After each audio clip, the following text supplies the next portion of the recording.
მოგესალმებით. თქვენ უყურებთ დღის მთავარი ამბის ბლიც ანალიზს და დღეს გესაუბრებით ისრაელ შეერთებულ შტატებსა და ირანს შორის ომის პერიპეტიების შესახებ. მოგეხსენებათ, რომ გარკვეული წინასწარი შეთანხმება შედგა შეერთებულ შტატებსა და ირანს შორის.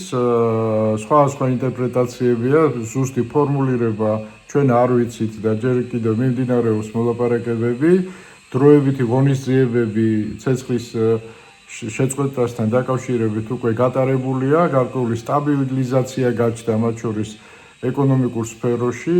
მოგეხსენებათ, რომ ნავთობის ფასი დაუბრუნდა ამ კონფლიქტის დაწყების ნიშნულს, დაახლოებით იგივე ნიშნულზეა დღეს მდგომარეობით, ანუ მინიმუმ პაუზა გვაქვს ამ ომში, მაგრამ ეს არ ნიშნავს იმას, რომ ყველაფერი დასრულებულია, მოლაპარაკებები საკმაოდ დაძაბულად მიმდინარეობს. სხვა ინტერპრეტაციებს ვისმენთ ჩვენ შეერთებული შტატების მხრიდან, ირანის მხრიდან და ძნელია აქედან იმ დასკვნის გაკეთება, რომ ყველაფერი უკვე დამთავრებულია და ცხელ ფაზაში აღარ გადავა ეს კონფლიქტი. მოგეხსენებათ, რომ შიგა პოლიტიკური განზომილება ქვეყნებში, მათ შორის ისრაელში ძალიან მნიშვნელოვან როლს თამაშობს რიტორიკაში. ირანი უკვე დიდი ხანია რაღაც საკუთარ გამარჯვებად ასაღებს ლამის ამ შეთანხმების პროექტს.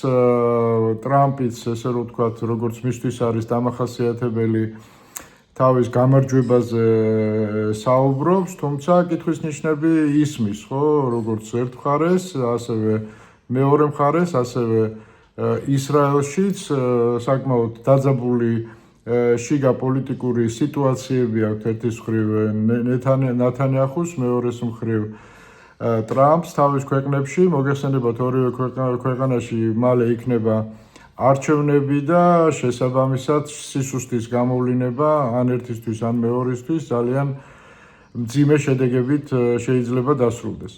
მე ვფიქრობ, რომ საბოლოოდ გარკვეულობა ამ თემაში შევა მას შემდეგ, რაც ცნობილი გახდება შეერთებულ შტატებში მიმდინარე მათივე შუამავლობით მოლაპარაკებები ისრაელსა და ლიბანს შორის. მოგეხსენებათ, რომ ირან-ამერიკის შეთანხმების ერთ-ერთი ნაწილია, რომ ისრაელი გამოიყვანს თავის ჯარებს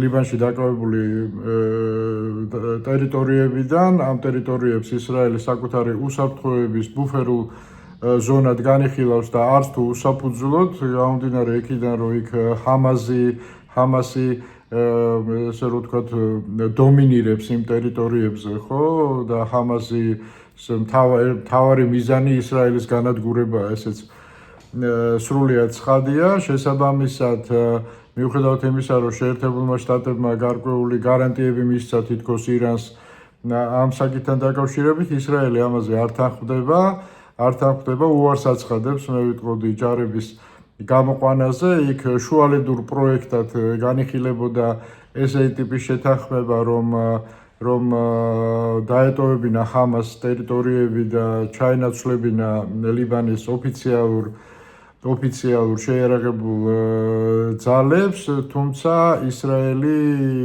ესეთი მოდელი ადრე იყო განხილული და წარუმატებლად დასრულდა მაშინ და ისრაელი ამისგანაც თავს იკავებს დიდწილად, ხო?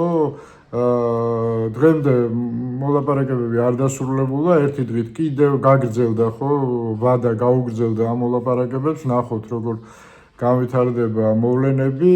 საკმაოდ ცივი ურთიერთობა ჩამოყალიბდა უკვე ნეთანიაჰუსა და ტრამპს შორის. ტრამპი გამომდინარე იქიდან, რომ მას სერიოზული პრობლემები აქვს, ხო, ამ ირანთან დაკავშირებით და მოგეხსენებათ, კონგრესშიც მიიღეს გადაწყვეტილებები მისი პოლიტიკური გაკვეჭვის, ეგრეთ წოდებული გაკვეჭვის შესახებ.